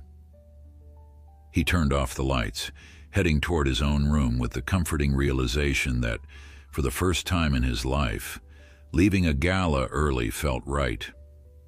He had something far more important waiting at home. Before going to next, please subscribe to our channel, like this video, and share it with friends who enjoy heartfelt stories. In the days following the charity gala, Ethan found himself reflecting on how drastically his life had changed in such a short span.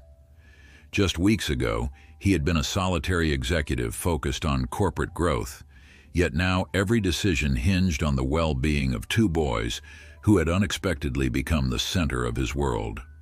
Mornings began with the clang of early alarm clocks and a scramble for homework.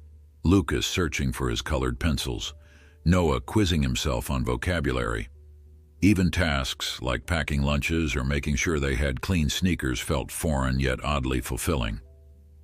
Though the looming custody hearing remained a constant, each day the boys spent at school knitted them closer, forging a tentative sense of normalcy. Sometimes Ethan wondered if Amelia could see them now, three people clinging to each other in a makeshift family, determined to move forward despite the storm on the horizon. Each evening, the penthouse acquired a warmth he had never noticed before. Homework papers and art supplies took up space on the once pristine dining table.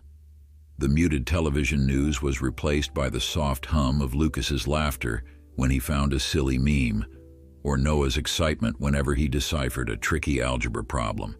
Occasionally, Ethan's phone buzzed with urgent business calls he couldn't ignore, yet his focus kept drifting back to what truly mattered: the laughter of two children finding their footing. More than once, he remembered evenings with Amelia at that same table, her eyes shining as they discussed philanthropic goals. Now, instead of planning charity events, he was helping Noah outline a history essay or offering a thumbs up to Lucas's newest cartoon sketch. Oddly enough, it felt just as important as anything he had done before. Between these moments of relative peace, the legal case cast a long shadow. David texted updates about the court schedule, and Ethan tried to manage his own anxiety without passing it on to the boys. Margaret's lawyer continued to push for an accelerated hearing, citing her rights as their maternal aunt. Yet every time Ethan saw how settled Noah and Lucas appeared, how they now tossed their backpacks on the couch as if it were the most natural thing in the world, his resolve to fight only strengthened. The more the boys began to trust him, the more fiercely he protected their newfound sanctuary. If that meant taking on a courtroom battle, so be it. Midway through the week, an unexpected request arrived. Margaret wanted a visitation session with the children before the hearing. Ethan wrestled with the idea, torn between refusing outright and giving the boys a chance to make up their own minds. His heart hammered at the thought of them reliving old hurts. After consulting David, he chose to ask Noah and Lucas directly. One evening, he gathered them in the living room, explaining Margaret's request. Lucas shifted uncomfortably, while Noah's face tightened. At last, Noah spoke, voice low but firm. "If she wants to see us, we'll go, but not alone, and only if we can leave whenever we want." Lucas nodded in agreement, clutching a pencil in tense fingers. They arranged a brief meeting in a neutral space, a counselor's office near the school. When the day arrived, Ethan waited outside the door, close enough to intervene if needed. Inside, Noah and Lucas sat stiffly on a small couch, Margaret across from them. Soft lamps bathed the room in a gentle glow. Margaret wore a remorseful expression, speaking in hushed tones about her illness, her regret, her hope for forgiveness. Through the thin walls, Ethan picked up only muffled snippets, enough to sense the boys answering in careful, measured words. The session ended with no dramatic revelations, just a polite farewell that left Margaret teary-eyed and the boys subdued. "Are you okay?" Ethan asked as soon as they stepped out. Lucas nodded hesitantly, eyes darting to Noah for reassurance. Noah managed a tired shrug. "She apologized," he said, "but it doesn't fix anything." Ethan reached out, gently squeezing Lucas's shoulder. "I won't force you to see her again unless you want to." Both boys looked relieved, but there was an unmistakable heaviness in their expressions. If Margaret hoped this visit would soften them, it had likely backfired. Their memories of her departure remained raw, and a single apology couldn't erase the sting of abandonment. That weekend, to lift their spirits, Ethan organized a short trip to the countryside. They left the skyscrapers behind for open fields and winding roads, booking a small cabin where leaves painted the horizon in warm autumn hues. The boys, accustomed to city life, gazed in wonder at rolling hills and scattered farmhouses. At the cabin, Lucas excitedly flipped through his sketchpad, capturing the view of a duck pond. Noah stood by a wooden fence, taking in the crisp air with a contemplative expression. Watching them both, Ethan felt a longing to give them more of this, a childhood free of constant upheaval. One evening at the cabin, they sat around a small fire pit, roasting marshmallows. The sky stretched out above them, awash with twinkling stars rarely visible in the city. The conversation meandered from favorite ice cream flavors to random trivia from Noah's history class. Eventually, as embers glowed orange in the dark, Lucas asked, "Why did Mom never bring us here, somewhere quiet like this?" His tone was wistful rather than accusatory. Ethan swallowed the ache in his chest. "She always talked about a family trip someday," he answered softly. "She ran out of time." The logs crackled and neither boy spoke for a moment. Then Noah nodded, as if accepting that some questions would remain unanswered. They returned to the city with renewed energy. Yet upon arrival, Ethan discovered an email from David. The court hearing had been set for the following Friday. A single week remained to finalize statements, gather supportive documents, and prepare the boys. As soon as Noah and Lucas heard, their shoulders tensed. "So soon?" Noah asked. Lucas fell silent, biting his lip. The day before had been spent under open skies, momentarily escaping reality. Now reality had come rushing back. Nevertheless, Ethan refused to let fear consume them. Each night he reassured the boys that their voices would matter. David helped them practice how to answer a judge's questions.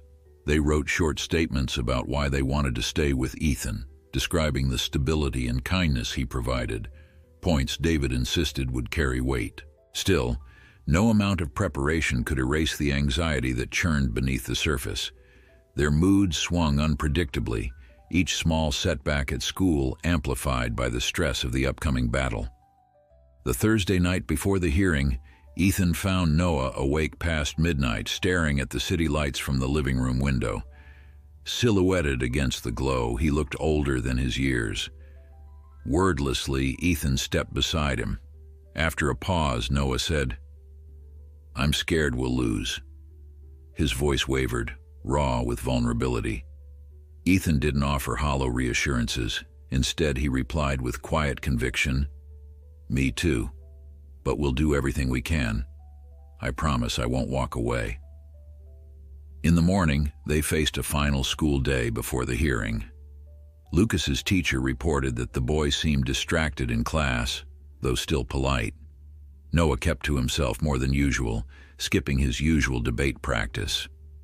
When Ethan picked them up, he proposed they visit the bookstore or get ice cream, any small comfort to ease the tension, but neither had much appetite for fun. They retreated home, prepared a modest dinner, and spoke in hushed tones about the process they might face in court. That night, the three of them ended up in the den surrounded by unopened textbooks and half-finished doodles. The television played quietly, but no one paid it much attention.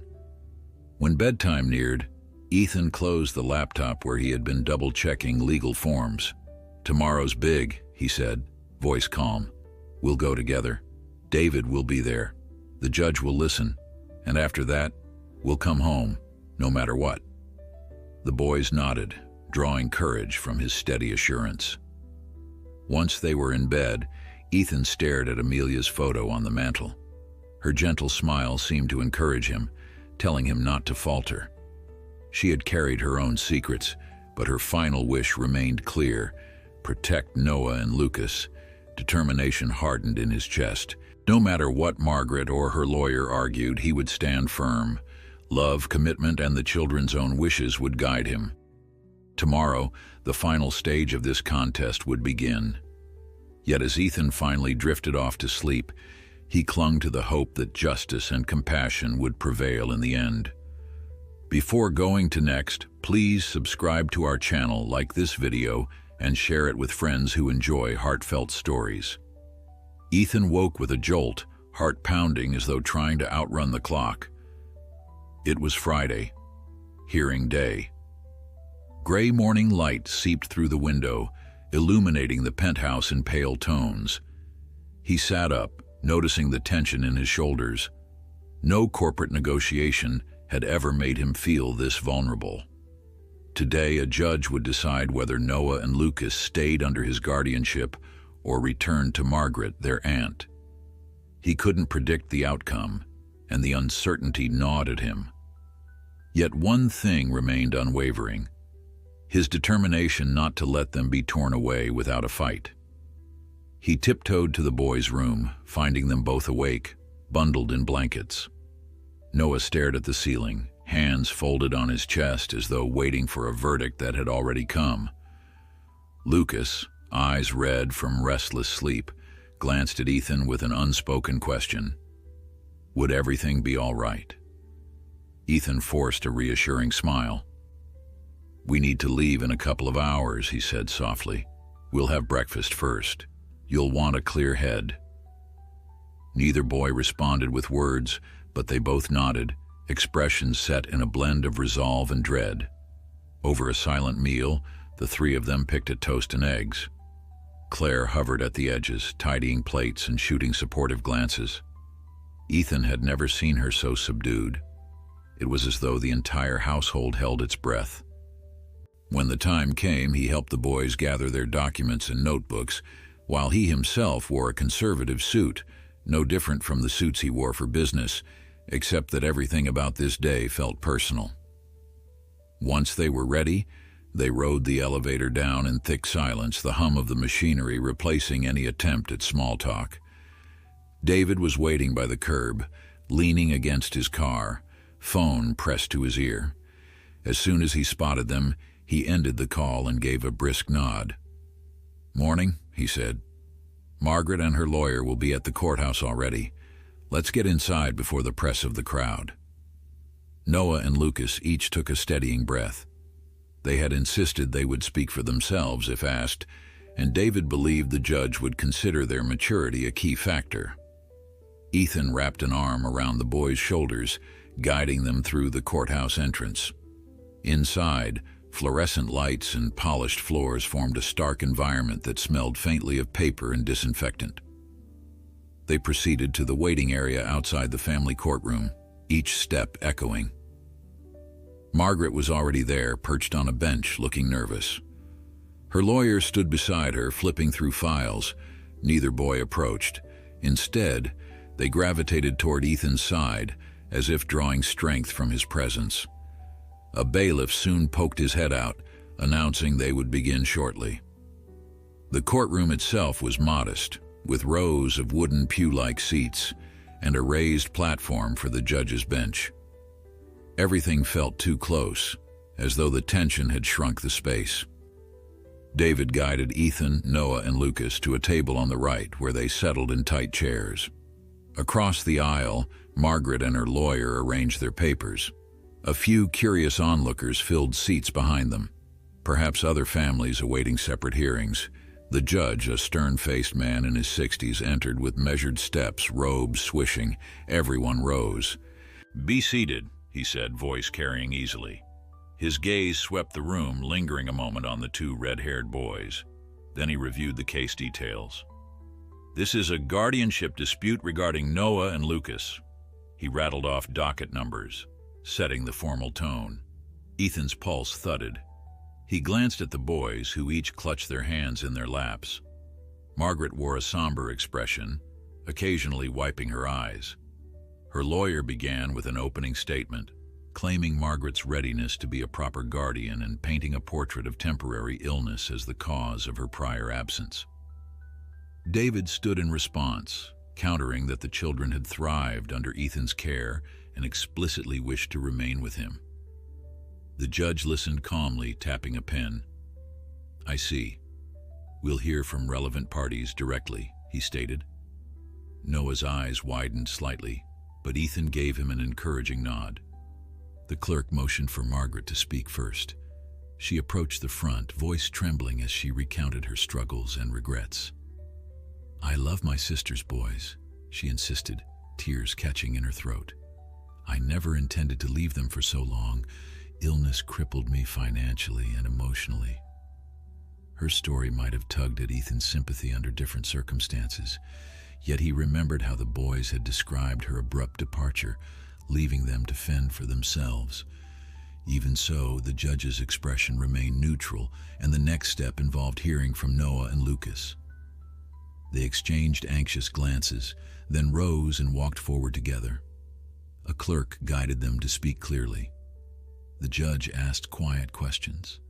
How had they ended up at Ethan's home? What was their daily life like? And why did they feel they couldn't live with Margaret? Noah spoke first, voice quivering at the edges. "We never felt safe, moving from place to place," he said. "Mom got sick, and then Aunt Margaret said she couldn't keep us. She left us with other relatives who soon said the same. We ran out of places to go." He glanced at his younger brother. "When we found out our mom was gone, we thought we had nobody. But Mr. Blackwood took us in. He made us feel like we belonged." Lucas picked up the thread, hands trembling. "Ethan, he cares about us. He helps us with homework, listens to us, and he didn't leave, even when he found out Mom had kept us a secret." His eyes flickered in Margaret's direction, then back to the judge. "We just want to stay with him." The quiet hush in the courtroom grew heavier, as though each word from the boys carried its own gravity. Ethan swallowed the lump in his throat, proud and heartbroken simultaneously.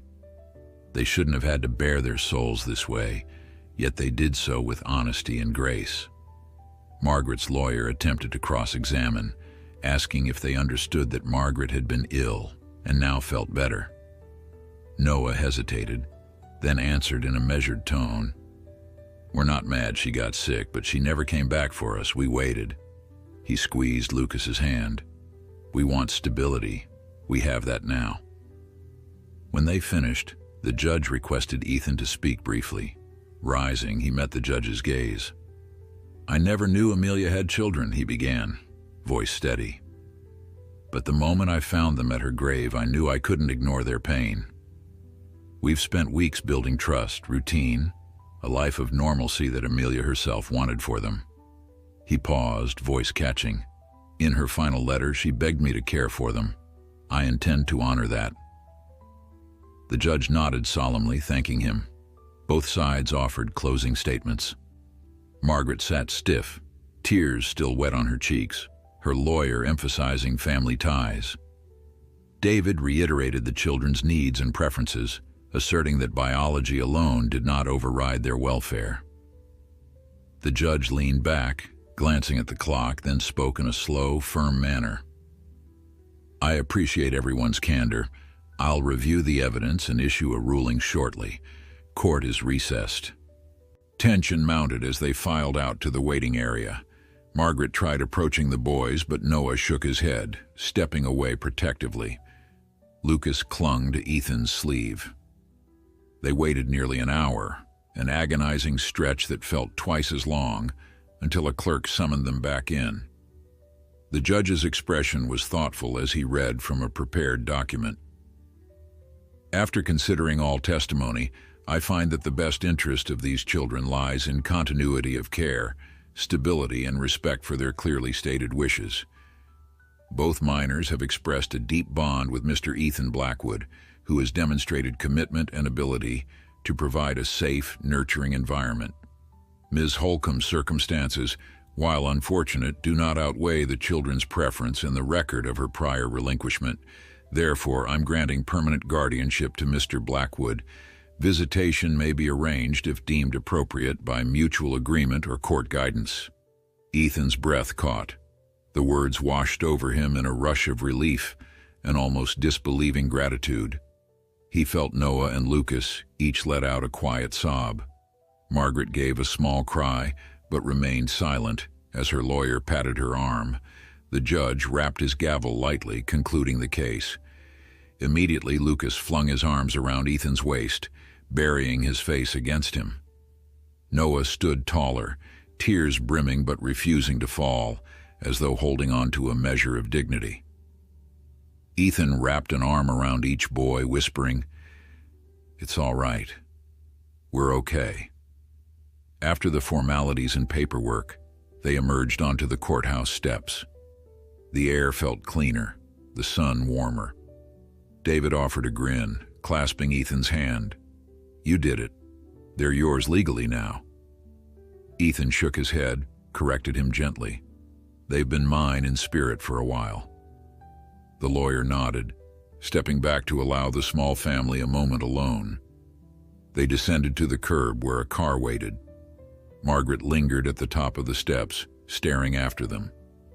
For an instant, Ethan considered approaching to offer some final words, but the boy's posture told him they'd had enough upheaval for one day. Instead, he opened the car door, ushering them inside. As the engine roared to life, Ethan glanced back through the window, catching Margaret turning away, shoulders slumped. They drove home in subdued quiet, until at last Noah managed a shaky smile. "We did it," he murmured. Lucas exhaled in relief, leaning his head against Ethan's arm. "No more threat of her taking us away," he whispered. Their tension finally released, and Ethan felt tears prick his eyes. "You're safe," he said, voice tender with conviction. "You're home." The penthouse felt brighter when they returned. Everything that had been hanging in limbo, school, future plans, even simple joys, suddenly felt real and permanent. That evening, they ordered a celebratory takeout feast. Over pizza boxes spread across the table, the boys laughed about funny moments in court. There weren't many, but they tried to find the lighter side, and Ethan toasted them with soda, lightheartedly tapping his glass to theirs. Before bed, Noah whispered, "Mom would be happy, right?" Ethan answered softly, "I believe so. This is what she wanted for you." Lucas blinked back tears, nodding. "Thanks, Dad," he added, stumbling over the word but letting it slip out nonetheless. It landed like a gentle gift, one Ethan never expected to receive yet now clung to. Noah echoed it with a shy grin, and Ethan's heart soared. Later, as the city lights danced across the windows, he retrieved Amelia's letter. The edges were worn from rereading, her handwriting a final bridge connecting past and present. He ran his thumb over the paper, murmuring, "We're all right, Amelia. I'll take care of them." The hush of the penthouse seemed to answer with a silent blessing. At last, he locked the letter away in a keepsake box, knowing the three of them were stepping forward together. They had formed a family, an unexpected, heartfelt union born of loss, yet nurtured by the resilience of love. And though the journey ahead would hold its own challenges, tonight, with the court's decision behind them, they chose to savor this hard-won peace. For Ethan, Noah, and Lucas, The sense of belonging had never felt more profound. You've liked this story.